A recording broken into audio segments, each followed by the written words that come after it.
Les forêts méditerranéennes, elles sont connues qu'elles sont peuplées dans le sud, c'est des forêts peuplées, et qu'elles produisent du bois de qualité moyenne à médiocre. Donc, elle est plus ou moins conçue comme étant marginalisée par rapport à la population. Et même les décideurs ne donnent pas trop d'importance à ça. Au fait, il faut relativiser tout ça.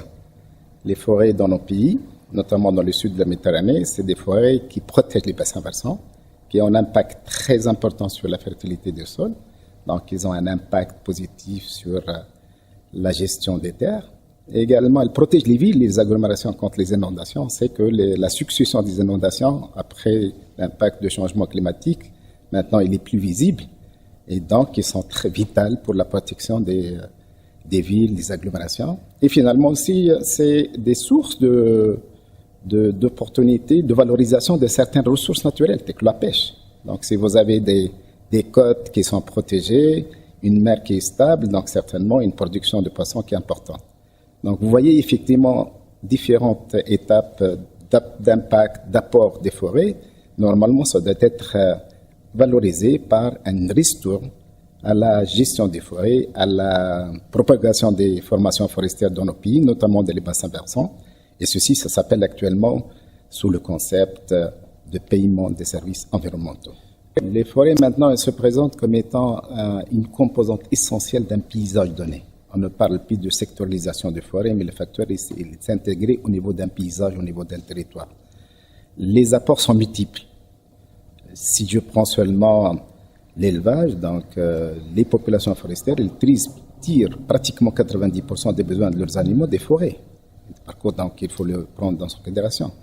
Les populations qui sont nombreuses, hier, on a vu que 7 millions d'habitants dans les forêts marocaines, à peu près 850 à 1 million d'habitants dans les forêts tunisiennes, j'imagine un peu le double en Algérie. Ces gens-là, ils tirent profit de ces forêts, notamment à travers le bois d'énergie. On sait que les forêts sont dans des zones quand même humides et parfois donc sous des températures très basses. Ceci demande donc une prise de conscience à 3 niveaux. Tout d'abord, il faut que les aménagements des forêts soient revus pour intégrer un peu toutes ces composantes. Donc, la formation, elle est essentielle. Hier, on a beaucoup parlé de ça. Et également, il faut introduire les technologies modernes. Maintenant, si je prends le cas des incendies, maintenant, il y a des capteurs qui peuvent vous prédire, même une journée à l'avance, les possibilités de déclenchement des incendies. Il y a la possibilité également d'introduire tout ce qui est technologie de marketing pour la valorisation des produits autres que le bois de la forêt. Également, il y a quelque chose aussi très important sur le plan social. Maintenant, les zones rurales dans les pays méditerranéens, notamment dans le sud, donc que je connais très bien, le nombre de diplômés, de jeunes qui sont éduqués, il est important.